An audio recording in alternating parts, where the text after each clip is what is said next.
communication est un levier très important et très stratégique, surtout en temps de guerre. C'est à travers la communication que les impérialistes ont toujours détruit l'Afrique. Toutes ces guerres, ces divisions, ces haines qui sévissent sur le continent, depuis l'esclavage jusqu'à nos jours, c'est à travers la communication d'abord. Et ça continue avec le néocolonialisme qui sévit aujourd'hui. Par la communication, ils essaient toujours de nous dresser les uns contre les autres. Dieu merci, aujourd'hui, à travers nos Waïnia, à travers nos Birsé, ils ont réussi à inverser la tendance, à déconstruire tous les mensonges de l'impérialisme. Nous les rendons hommage pour cela, quoi qu'il faille continuer à encadrer cette communication. C'était nécessaire, parce que, vous voyez, ils mettent beaucoup d'argent dans leur communication. Mais en plus de tout cela, ils nous utilisent nous-mêmes pour financer cette communication contre nous. Vous ne pouvez pas comprendre que la victime elle-même donne l'arme à son bourreau, voilà, pour la tuer. Parce que, en faisant donc l'arbitrage budgétaire en 2024, je me suis rendu compte de quelque chose de très grave. Et ça se passe dans presque tous les pays africains, surtout les pays francophones. Vous imaginez que dans toutes nos institutions, tous nos ministères, il y avait des lignes budgétaires réservées uniquement pour ces médias-là. C'est en faisant l'arbitrage que j'ai découvert que dans chaque ministère, dans chaque institution, il y a une ligne budgétaire dédiée à cela. Donc, un transfert systématique vers des médias comme Jeune Afrique, Le Monde, ainsi de suite, et ils nous envoient leurs journaux. Donc, qu'on le veuille ou pas, qu'on veuille lire ou pas, notre budget était transféré à ces médias-là. Et qu'ils écrivent souvent pour nous détruire. Et ça se passe dans presque tous les pays africains, surtout francophones. Mieux, ils ont trouvé le stratagème de trouver dans nos pays des sociétés, généralement des sociétés d'État, qui sont vraiment posées financièrement, pour être actionnaires de leurs médias.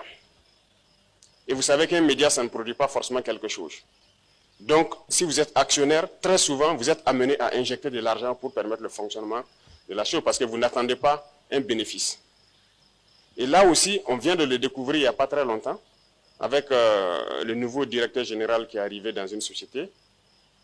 Il se trouvait que la société, au Burkina Faso, est actionnaire donc, de ces médias-là. Et au conseil d'administration, donc, il s'était agi de transférer de l'argent, et c'est ce qui se passe d'habitude. Donc, il a pris le soin de rendre compte pour comprendre, et nous avons dit d'arrêter ça automatiquement et de sortir de leur capital. Ils ne pourront pas nous rembourser ce qu'ils nous doivent, mais nous n'allons pas continuer chaque année encore à les verser de l'argent.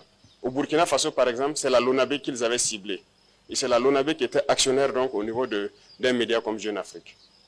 Donc il va de soi que ces médias-là soient foncièrement contre nous. Ils ne pourront jamais parler bien de nous et nous n'allons pas permettre à ce que nous-mêmes, nous continuons à les alimenter. Et ça se passe dans beaucoup de pays. Et ce serait bien que tous les pays africains se réveillent et que nous arrêtons cela. Ils passent par plusieurs manières, en faisant du chantage à des États, à des chefs d'État, à des opérateurs économiques qui versent de l'argent chaque mois ou chaque année pour qu'ils parlent bien d'eux. Il faut que nous revenions à de meilleurs sentiments, si je peux dire. Il faut que les Africains comprennent que ces gens, ils font tout à travers la communication pour nous détruire.